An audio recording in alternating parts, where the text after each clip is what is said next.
यूँ तो पूरे पाकिस्तान के हर सूबे और हर शहर की अपनी मुनफरिद ही पहचान है और सकाफत है, हर एक का अपना म्यूज़िक है, हर एक के अपने अलग खाने हैं, लेकिन एक ऐसा आर्ट है जो पूरे पाकिस्तान में एक जैसा है और वो है ट्रक आर्ट। और पाकिस्तान का ट्रक आर्ट बहुत ज़्यादा हमने देखा है कि इन कुछ वक्तों में बाहर भी उसने बड़ी पजीराई पाई है। अब आपको मिलवाते हैं दो ऐसे लोगों से जिन्होंने कि एक ट्रक आर्ट की मेरा ख्याल है बिगेस्ट ट्रक आर्ट वॉल बनाई है और चकवाल में बनाई है। ट्रक आर्ट बनाने वाले जो हैं, बल्कि बनवाने वाले, आइडिया मेरा ख्याल है जिनका था, उनसे हम बात भी करेंगे। Deputy commissioner captain retired Bilal Hashim साहब हैं, उनकी सरपरस्ती में ये फूल पत्ती ट्रक आर्ट टीम की मदद से चकवाल ब्यूटिफिकेशन प्रोजेक्ट था जिसके तहत ट्रक आर्ट का एहतमाम किया गया है और इसमें दीवारों की तज़ीन और आराइश की गई है और दुनिया की सबसे बड़ी ट्रक आर्ट वॉल जो है बनाई गई है। अब इस पर हम बात करते हैं कि ये आइडिया कैसे आया और चकवाल में बनाई है तो इस्लामाबाद वाले हमारे जो डीसी साहब हैं वो भी बड़े एक्टिव हैं, उनको भी आप मशवरा दे दें तो यहाँ पर भी बन जाएगा। वेलकम करते हैं। अस्सलाम वालेकुम जी। और अली सलमान अंचन साहब भी मौजूद हैं जो कि हमारे ट्रक आर्ट के जो आर्टिस्ट हैं भाई, आर्टिस्ट जो टीम को लीड कर रहे हैं, फूल पत्ती जो इदारा है उसके बानी। अस्सलाम वालेकुम जी, कैसे हैं आप लोग? वालेकुम अस्सलाम जी। सबसे पहले तो बताएं भाई आइडिया किसका था? आइडिया ट्रक आर्ट तो कल्चरल, लेकिन चकवाल में लाने का मेरा था। आपका अपना आइडिया था? अच्छा, अब ये आइडिया जो था इसकी एग्जीक्यूशन पर हम आते हैं और कैसे इसको एग्जीक्यूट किया, क्या उसकी मोडालिटीज़ थी। एक डीसी को अपना आइडिया इम्प्लीमेंट कराने में किन किन मसाइल का और मराहिल का सामना करना पड़ता है, ये भी ज़रा बताइए।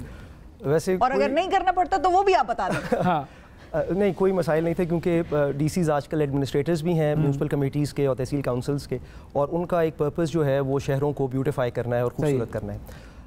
मैं बेसिकली आइडिया जो आया था वो यूके का विज़िट किया था मैंने 2010 में, और उस वक्त बकिंगम पैलेस के म्यूज़ियम में डिफरेंट कंट्रीज़ की, कॉमनवेल्थ कंट्रीज़ की कोई ना कोई चीज़ एक पड़ी होती थी। पाकिस्तान की जो चीज़ थी वो मिनिएचर ट्रक उधर रखा हुआ था। बिल्कुल।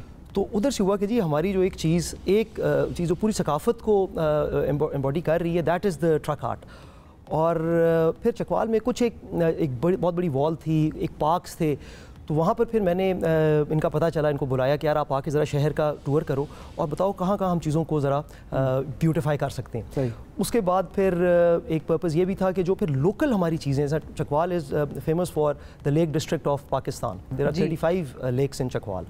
उसके अलावा उड़ियाल जो माउंटेन गोट है वो बड़ी वहाँ की मशहूर है, प्लस ये जो टेंट पेगिंग है और बुल कार्ट रेस है, ये कल्चरल इवेंट्स हैं जो चकवाल की जो पोटोहा रीजन है इसके बड़े मशहूर है।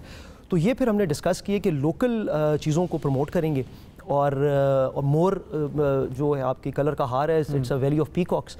तो इन तमाम जो आपके लैंडस्केप्स थे और लैंडमार्क्स थे और जो पर्सनैलिटीज़, मतलब वहाँ पर बल्कि मुझे किसी ने कहा कि पाक फ़ौज को सलाम भी लिखा हुआ है, इसका क्या एक रीज़न है? तो चकवाल में फ़ौजी भी बहुत हैं, फ़ौजी बहुत ज़्यादा हैं। देयर आर मोर देन 1200 शोहदा, इट्स नोन एज द शहीद जो डिस्ट्रिक्ट मार्टियर्स। जी हाँ, जितने कब्रिस्तान हैं छोटे या बड़े, जब मुझे पता चला कि हर कब्रिस्तान में कम से कम एक किसी न किसी शहीद की कब्र है, और एक ज़िले के लिए 1200 शोहदा इज़ अ बिग नंबर। तो तमाम families are related to this, एक मार्शल रेस है वहाँ पर, तो इसलिए local art, local things were, but मैं एक्सपेक्ट नहीं कर रहा था कि ये इतनी ज़्यादा पाकिस्तान बल्कि इंटरनेशनल लेवल पर। नहीं जी, वो इतनी बड़ी दीवार आपने इतनी बड़ी, ये दीवार कहाँ से मिली आपको, इतनी बड़ी खाली दीवार?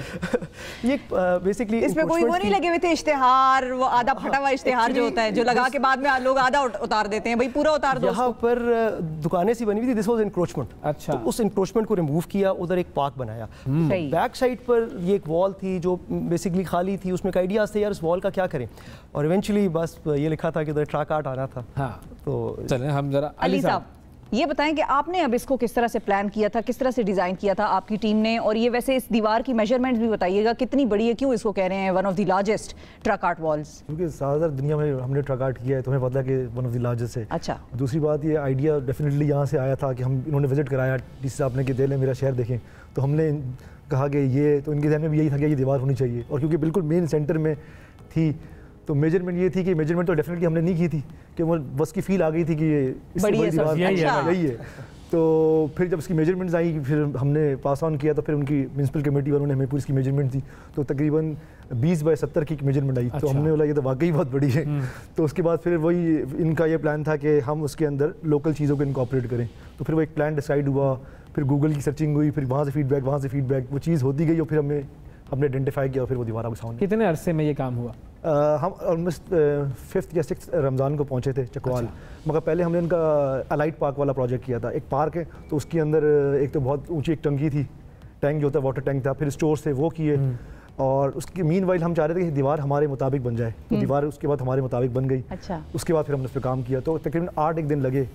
और टीम कितनी लोगों की थी आपकी? हम 4 बंदे थे, कराची से आए थे। और आपने भी पेंट किया? 4 लोगों ने पेंट किया। मगर सबसे बड़ा डिफिकल्ट टास्क ये था कि एक तो ये 20 फीट की थी, तो जो उसकी आपके लॉजिस्टिक थी ना, वो एक 10 फीट की घोड़ी हुई, उसके ऊपर 10 फीट के ऊपर फिर हमने 4 फीट की घोड़ी और फिट की स्टील की। वो मूवमेंट थी, अगर वो ना होती और ये लंबाई में लंबी होती तो फिर तो इतना बड़ा टेंशन। ट्रक आर्ट को कौन सी चीज मुकम्मल करती है? ट्रक आर्ट की अपनी फील है, अपने कलर्स हैं। मतलब कलर्स तो हमने देखा पिंक होता है, ग्रीन होता है, वाइट है, वही प्राइमरी कलर्स, उसी से सारे कलर्स बनते हैं। लेकिन उसमें क्या मतलब पत्ते हैं, कौन सी ऐसी चीज है जिसने ये ट्रक आर्ट को इतना? इसकी ज़ाहिर कि एसेंस है कि शायरी, देखिए शायरी हमने पाक फौज को सलाम, जो टेक्स्ट है वो टेक्स्ट भी आ गया, पाकिस्तान जिंदाबाद, ठीक है। फिर हमारे अपने डिपिक्शन कलर्स हैं, वो सारे कलर्स आ गए इसके अंदर। फिर हमारे जो वही वाली बात है, इसमें मोर ज़्यादा बनता है तो इत्तेफाक से मोर कलर कहार की वो पहचान थी। फिर फूल थे, तो उसके बाद जो फिर हमारे नेशनल यानी कि वो मैच हो रहा था, सारा कुछ मैच हो रहा था। तो ट्रक आर्ट के अंदर खूबी है कि आप whatever you imagine you can incorporate. ये इसमें अच्छी बात है कि आप दुनिया में कहीं भी जाते हैं तो उनकी कल्चर को इनकॉर्पोरेट करते हैं। तो चकवाल तो हमारा अपना ही था, तो हमने चकवाल की सारी वो चीज़ें थी बता दी। और सबसे अच्छी बात मैं बताऊँ कि इन डीसी साहब की बात मैं ऊपर नहीं बोलना चाहता था, इन्होंने इंटरफेयर नहीं किया। लेकिन आप वही बोल रहे हैं, आप उस तरफ सामने ही बोल रहे हैं। इंटरफेरेंस होती है ना कि आप यार आप एक प्लान हो गया कि फिर ये कर दें वो कर दें, तो हम फिर प्लान पे रहे, जो प्लान अप्रूव था। हालांकि फिर बहुत सी चीज़ें ऐसी हुई कि ये कर दो वो कर दो, मगर वो हम प्लान के मुताबिक रहे। तो वो ये बड़ी अच्छी चीज़ थी कि हम उसी। तो इन्होंने ये नहीं कहा मेरी तस्वीर भी होनी चाहिए? नहीं, इन्होंने बोला नहीं, हालांकि बना सकते थे मगर बोली नहीं। ये क्यों नहीं कहा आपने भाई कि मेरी तस्वीर भी होनी चाहिए? बल्कि उस पर ये मुझे बता रहे थे, जब ये पेंट कर रहे थे तो लोग, क्योंकि ये चकवाल का हब है, मेन चौक है, तहसील चौक, तो कहते हैं हम अपना पेंट करें तो कुछ लोग ना गाड़ी रोक के या उस पर आगे, यार आप इस तरह करें, इसकी बजाय कोई और चीज़ बना दें। अच्छा, लोगों के मशवरे भी, लोगों के भी ऊपर से उधर क्या है पर भाई आगे बता दो। सही है, लेकिन लोगों की इन्वॉल्वमेंट। डीसी साहब को कितने लोगों ने फोन किया कि ये होना चाहिए, होना चाहिए। अच्छा। तो डीसी साहब मैंने तो कोई ऐसी चीज है जो डीसी साहब ने बाद में डलवाई हो कि देखो ये तो बहुत ऊपर के अफसर से आ गया है, तो इसको डालना है? ऐसा नहीं होगा। बल्कि एक वो तस्वीर है जिसमें वो टेंट पैकिंग वाली है। अच्छा। तो उसमें किसी ने कहा कि यार यहाँ पर आप इस तरह करो, ये तस्वीर नहीं एक और कोई तस्वीर टेंट पैकिंग की डाल दो। तो इन्होंने मुझे बाद में एक बात बताई, क्योंकि मैं खुद भी हॉर्स राइडिंग करता रहा हूँ, और वो लकीली इट वाज टोटल जिसको तुक्का कहते हैं वही था, लेकिन मैं एक जगह इन्वाइटेड था as a chief guest. Tent pegging पूरे डिस्ट्रिक्ट लेवल का था, उस पर समन एक चैलेंज ही दिया कि यार आपने करनी है टेंट पैकिंग। तो मैं ओल्ड हॉर्स राइडर, तो मैं कहा जी ठीक है। अच्छा, बैठे तो पूरा ज़िला था, मैंने कहा यार अगर कोई खुदा ना खास्ता घोड़े से गिर गए तो बेइज्जती भी उतनी बनी है। अच्छा, उस पे और ये कोई 10-12 सालों के बाद है वो सिटिंग ऑन अ हॉर्स, और टेंट पैकिंग तो शायद मेरी ज़िंदगी में कोई एक आध दफ़ा ही की है। हमने घोड़े से पहले मुज़ाकरात किए। अच्छा, वो कोई जो है ना किला वो उठ गया। अच्छा, ज़बरदस्त। और उसके बाद जो तालियां और वो चीज़ें हुई। अच्छा, उसकी तस्वीर बिकॉज वो इट्स वेरी अनयूजुअल के डीसी खुद ही एक इवेंट पर हो और ही जब किला, और ये चूंकि पोटोहार में ये बहुत मशहूर sport, this is the most famous sport in Attock Chakwal, जो टेंट पैकिंग। तो इन्होंने बल्कि मुझे बाद में कहा यार देखिए कि उन्होंने ये नहीं कहा कि वो जो उनकी एक क्लोजअप वाली तस्वीर थी वो बनाए, तो इसलिए हम जो बना रहे, फिर इन्होंने पता नहीं किसकी जो है वो तस्वीर उधर पेंट की। अच्छा, अब ये बताएं कि ब्यूटिफिकेशन तो हम देखते हैं डीसीज का स्पेशली जो सबसे अहम काम होता है और जो सबसे पहले वो करना भी चाहते हैं वो ये होता है कि शहर को खूबसूरत बना दें, उसकी सफाई सुथराई हो जाए, पेंट शेंट। हम देखते हैं जब नया डीसी आता है इस्लामाबाद की सड़कें पेंट हो जाती हैं। इसके अलावा कौन से ऐसी चीज़ें हैं जो डायरेक्टली डीसी के अंडर आती हैं? क्या वो वाटर मैनेजमेंट है या वो कचरे का निज़ाम है? वो कौन सी ऐसी चीज़ें हैं जो कि लोगों को फ़ायदा पहुंचाती हैं जो डायरेक्टली डीसी कर सकता है? एक जो चीज़ है वो डिप्टी कमिश्नर्स जो हैं वो लैंड रेवेन्यू एक्ट के तहत they are the district collectors, और जितना आपका रेवेन्यू रिकॉर्ड है, लोगों की जो ज़मीनें हैं उसका जो रिकॉर्ड है वो सारा होता है कब्जे छुड़वाते हैं, पटवारी सिस्टम ये कहना कब्जे छुड़वाते हैं। तो और कोर्ट भी होती है, रेवेन्यू कोर्ट्स जो हैं उसमें सिविल जो कोर्ट्स उनकी जुरिसडिक्शन बार्ड होती है। तो रेवेन्यू मैटर्स जिसमें इंतकालात हैं, म्यूटेशंस जो होते हैं, तकसीम के मामलात हैं, ये सारी चीज़ें जो हैं ये प्राइमरी रोल है दैट इज़। इसके अलावा एज डिज़ास्टर मैनेजमेंट, क्योंकि डिप्टी कमिश्नर्स जो हैं they are the principal reps of the provincial government at the district level. तो जो भी प्रोविंशियल गवर्नमेंट ने अपनी पॉलिसी इंप्लीमेंट करनी होती है वो थ्रू द डीसीज वहाँ से डायरेक्शंस आ जाती है। जी अभी रमज़ान का महीना है तो आपने रमज़ान बाज़ार्स को इस्टेब्लिश करना है। अभी जो है जी प्राइस काफ़ी बढ़ गई हैं, तो एज प्राइस मजिस्ट्रेट्स जो हैं, और आपके अंडर फिर असिस्टेंट कमिश्नर्स भी होते हैं और बाकी भी सारा सरकारी लोग होते हैं। तो इनकी जो पल्सेज और जो एसेंशियल कमोडिटीज़ हैं उन तमाम की prices are fix and notified. तो that is another work. Plus फिर इन द डिस्ट्रिक्ट तो वो कहते हैं जी what under the sun everything is in your domain. Chakwal में सारी प्राइसेस सही चल रही हैं?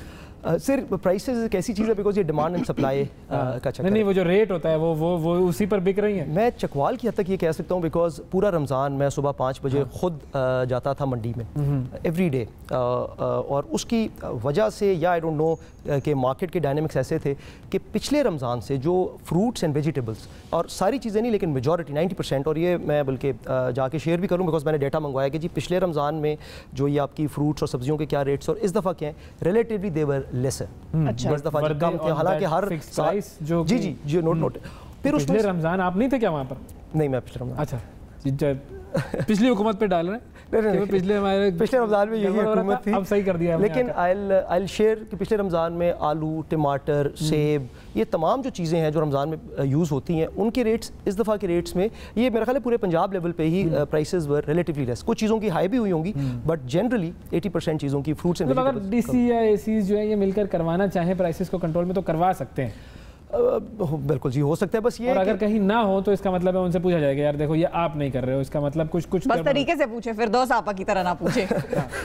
सिर्फ शहरों का जितना फैलाव है इट इज़ डिफ़िकल्ट, मतलब है ये एक जो अगर मतलब है हर बंदा है कि जी मैंने प्रॉफिट मैक्सिमाइज़ करना है, मैंने जो चीज़ है यही चाहते हैं वो नींबू मैंने लिया मंडी से 20 रुपए किलो, आप 22 का बेच दें, 25 का बेच दें, लेकिन अगर आपने 20 रुपए की चीज़ 40 रुपए की बेचनी है प्रॉब्लम है, तो फिर प्रॉब्लम है। और ये भी फिर अक्सर होता है कि प्राइस मजिस्ट्रेट्स जाते हैं, चालान करते हैं, फाइन करते हैं, वापस आते हैं, फिर रेट उधर ही पहुंच जाता है। फाइनली सर आपके अब अगले क्या प्लान है, क्या प्रोजेक्ट्स कर रहे हैं आप? अभी दोबारा हम चकवाल आए हैं और बैलेंस प्रोजेक्ट है थोड़ा सा, वो रिमेनिंग करेंगे।